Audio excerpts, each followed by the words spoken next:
Hey guys, welcome back to the Vegan Foodie Girl. Today we are making Kingston biscuits. Yep, like old-fashioned Arnotts Kingston biscuits, only better. They are delicious, they are simple to make, they store for ages, so let's get into it. Oh, and did I mention you can make them gluten-free?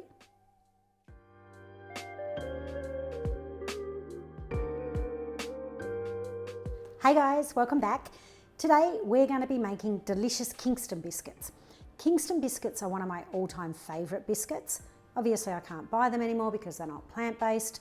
So what I did was have a look at the back of a packet at the ingredients and come up with something that is eerily similar. So these taste almost identical to what I remember Kingston biscuits tasting like. They're a pretty simple recipe, but there's a couple of key things in the recipe to make sure that your Kingston biscuits are a success. Now, Kingston biscuits have almost like an Anzac-y outside and a chocolate filling, and getting that Anzac-y outside is really important. Kingston biscuits, the original ones, are really firm and really crunchy on the outside with a beautiful sort of golden syrup flavour, and then they have a bit of a chocolate on the inside. We're going to do a couple of things to make sure we get that really firm, almost hard to bite biscuit that Kingston biscuits are. One of the things is the type of butter that we're going to use. We are going to use block butter. So you can't just use margarine, Nutlex, sort of soft plant-based butters for this recipe. You need block butter, so butter that's solid at room temperature. You can buy this at some health food shops. If you can't find it, there's a recipe on my channel for a really quick and easy way to make your own block butter. Simple, quick, you've always got it to hand, and it's really important in biscuits and cakes and pastries. The other thing that we're going to do is when we form our biscuits, we're going to do something particular so that we don't get the normal sort of flattening out that you get with Anzac biscuits. So let's get started. For our plant-based Kingston biscuits, we are going to need 150 grams of plain flour. I've made these gluten-free before, and I just use a gluten-free flour mix. I use about 140 grams of that and 10 grams of ground flaxseed. Gives more structure to your gluten-free products, but this is just plain flour, 150 grams. We are going to use 130 grams of raw sugar or just regular sugar if that's all you can get, a quarter of a teaspoon of salt, 70 grams of fine desiccated coconut. So we want everything as fine as possible to replicate that outer Kingston biscuit. So 70 grams of fine desiccated coconut, and we have got here 120 grams of quick oats, not to be mistaken with rolled oats. So you'll see on the packet, they'll say quick oats or 2-minute oats. That's the sort of oats you want. You don't want chunky rolled oats because you'll end up with like an Anzac biscuit instead of a Kingston biscuit. I've also blitzed those, so you can see I've made them a bit finer by just chucking them in a food processor for a couple of minutes so that I get this fine consistency to the oats. So this is all for our biscuit base. The liquids to make our biscuits are a quarter of a cup and 1 tablespoon of golden syrup, 110 grams of hard butter. Remember, you need block butter. We have a tablespoon of water with just 1/8 of a teaspoon of vanilla essence in it. And we also have 1.5 teaspoons of bicarb. So solid part of our biscuit, liquid part of our biscuit, this is all going to be combined. For the filling of our biscuit, we have got 200 grams of chocolate and 2 teaspoons of just a mild flavoured oil. Ignore that sort of colour on the chocolate. They've obviously sat in the sun at some stage, but they're fine to eat. To start with, preheat your oven to about 180 degrees so that it's nice and hot when you put your biscuits in, because if the oven's not hot enough, when you put your biscuits in, you'll get too much spread in the biscuit. We're going to combine the flour, the oats, the sugar,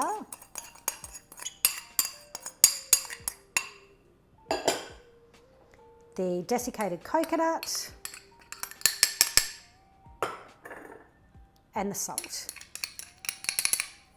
And then we're just going to give that a bit of a mix around so it's really well combined. I'm doing this with a spoon, but when we get to forming the biscuits, you're going to have to be prepared to get your hands dirty.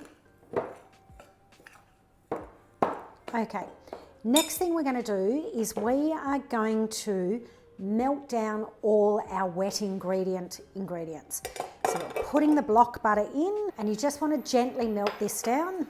To that, we're going to add our golden syrup, just over low to medium temperature.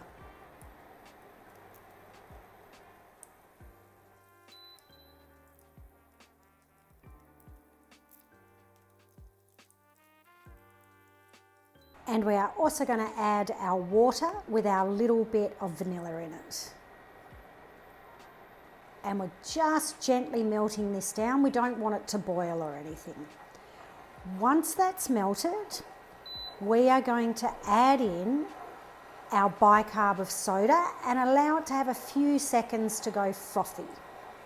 And then that's all going to be added into our dry mixture. So you can see it's super simple, easy recipe to make, but you must have block butter. And when we go to form the biscuits, there's a technique that you need to use to make sure that your biscuits don't overly flatten. And now that it's melted, I'm going to add in the bicarb. And I'm going to stir that around to dissolve, and then I'm going to let it start to go frothy. And you can see almost instantly it goes pretty frothy.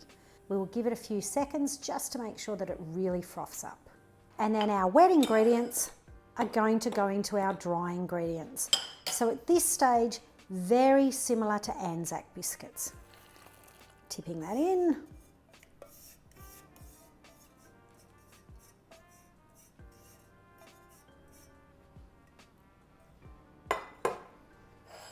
And we're just going to give it a bit of a stir around to combine.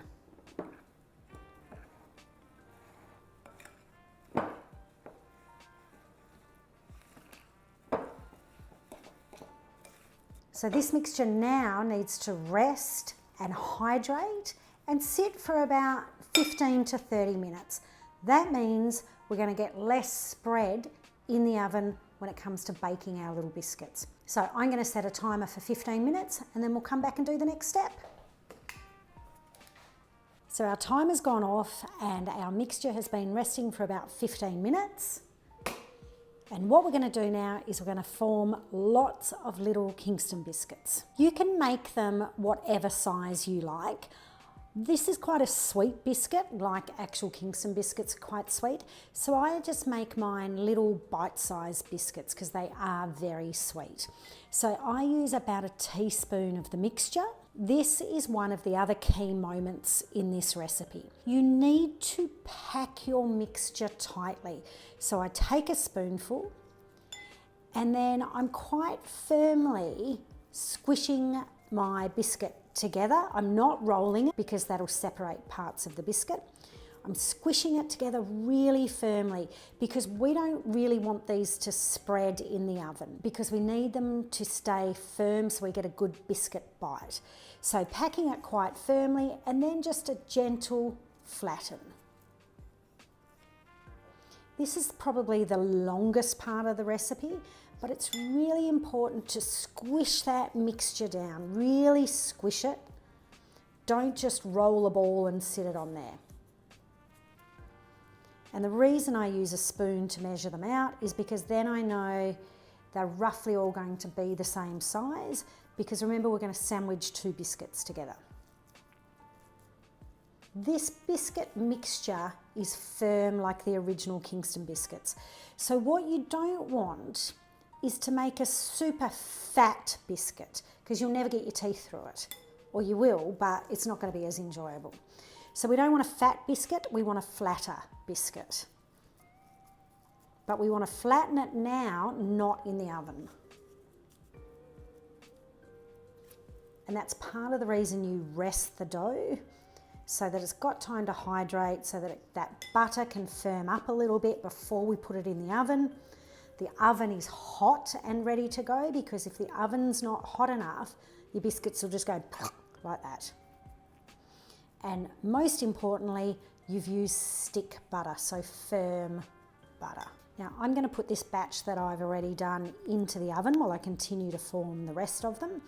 And depending on the size you make your Kingston biscuits, you might like them bigger than I like my little bite-sized bickies, will depend on how long you cook them for. You need to cook them until they are golden brown. They will continue to firm up as they cool on a rack, but you need to cook them until that nice golden brown. So little ones like this that are about a teaspoon, I've got a fan forced oven on 180.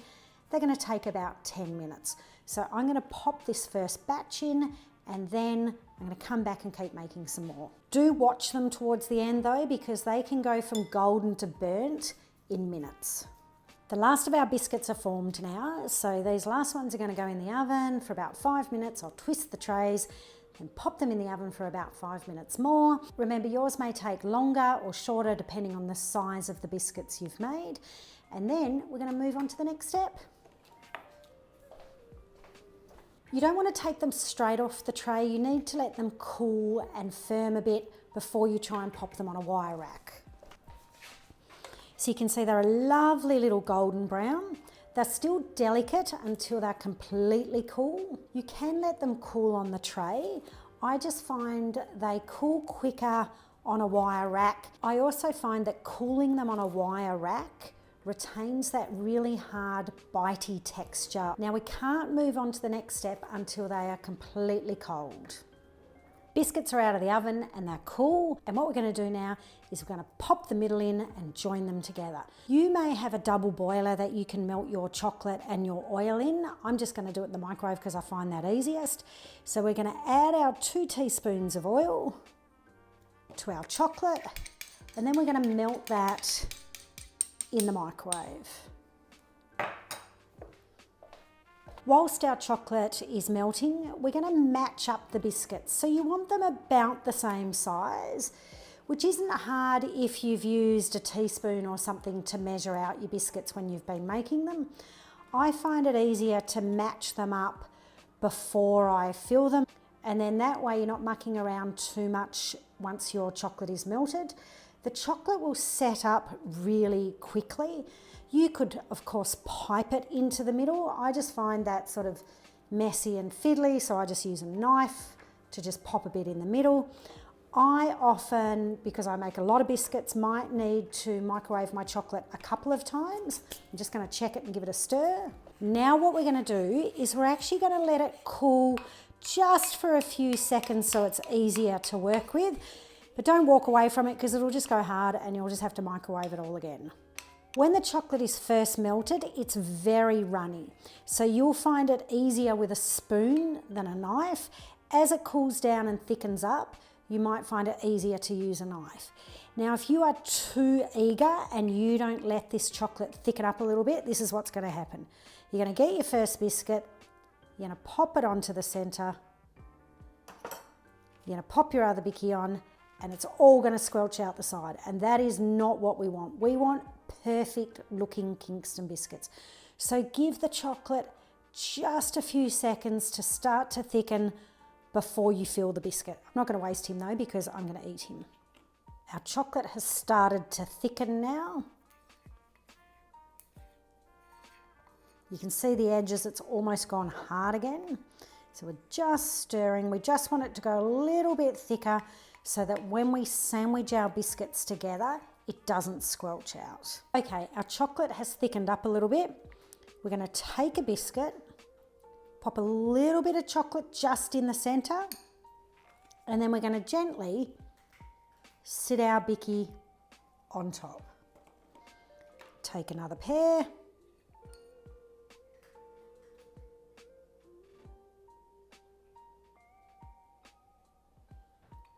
Pop him on. And gently sit our bicky on top.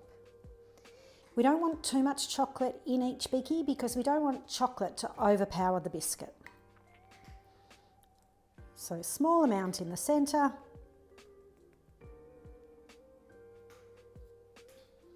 And then pop your bicky on top. The great thing about these Kingston biscuits is they're a really sturdy biscuit. So they're a good biscuit to make if you're going away hiking or bushwalking because they're not going to break in your pack.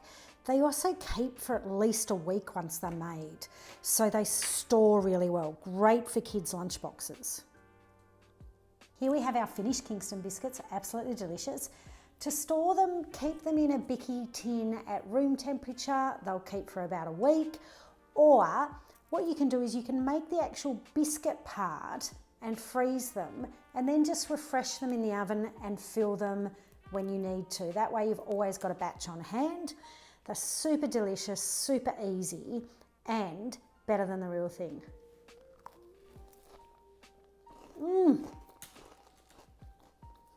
So good. So good.